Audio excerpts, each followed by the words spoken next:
In 2014 I was asked to make a work for the Tamworth Textile Triennial.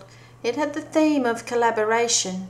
For me, I wanted to make the work itself collaborative, and so I made an instrument. The instrument is 3 meters long and requires 3 people to coordinate to play the composition written for it. Richard Robinson and Mark Holderkeeping helped me realise this project. That's Richard on the left, Mark in the middle, and me on the right. It's got a good sound, hasn't it? Well, it does sound like a French horn.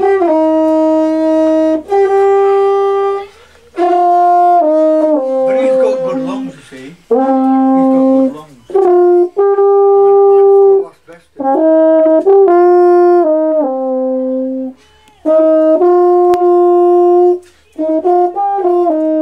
What song is that? I don't know. You've got to tell us before you start.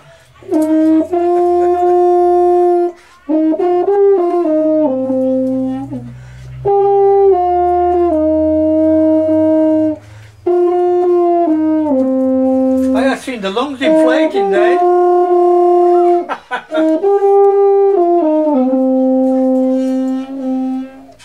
Oh, that's Swedish. That's Swedish, isn't it? Actually, yeah, they're interesting scale. The mouthpiece for this instrument is a direct cast of my lips in bronze, and the musician must meet my lips with theirs when playing the instrument. Parts of broken musical instruments were used in the making of this artwork. Richard Robinson, one of the people I collaborated with, taught me the skills of soft soldering, and that enabled me to join different parts of trumpets and euphoniums. There are many sections of this instrument that are felted. Felt is a substance made directly from the fibre of a sheep. It is made directly by hand, with moisture and pressure or agitation.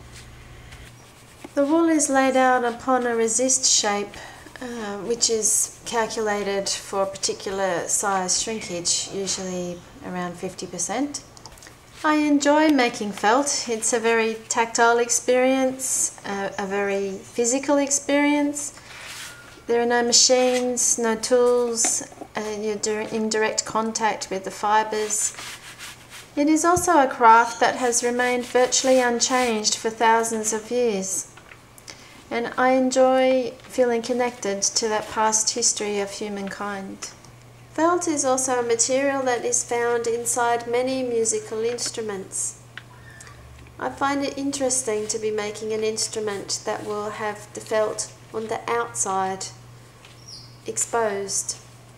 The 3 of us, when we started this project, were quite curious about the effect that felt would have on the sound and sound quality of this instrument.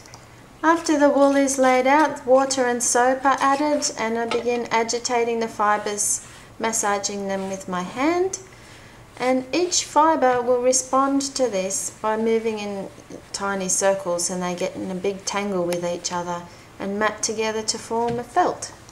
Making a felt is a long, laborious process and takes many hours of rubbing and rolling and kneading. Once the fibres begin to entangle, I'm able to roll the felt upon itself and increase pressure and agitation. Soon it becomes a dense material, and I'm able to cut the resist out from the inside, and this is how a hollow shape is made. Once the resist material is removed, I begin to shape the object further, rolling in the direction that I want the fibres to migrate. They are quite responsive at this point. As the fibres continue to entangle and tighten around each other, the felt itself becomes more sturdy and requires more effort and more muscle to continue to work the fibres.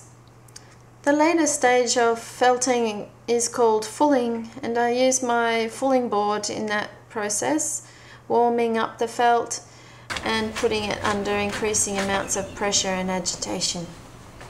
I am still fascinated by felt making even after 20 years of making.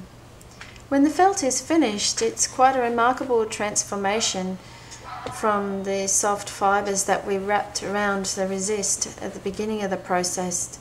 It becomes quite a robust, sturdy material. It is a material that is able to be formed into many different shapes and many different uses. In parts of the instrument, I have bound the edge of the felt with leather. In the middle section of the instrument, there are a felted pair of lungs and a felted heart, which sits directly over the player's own heart and lungs.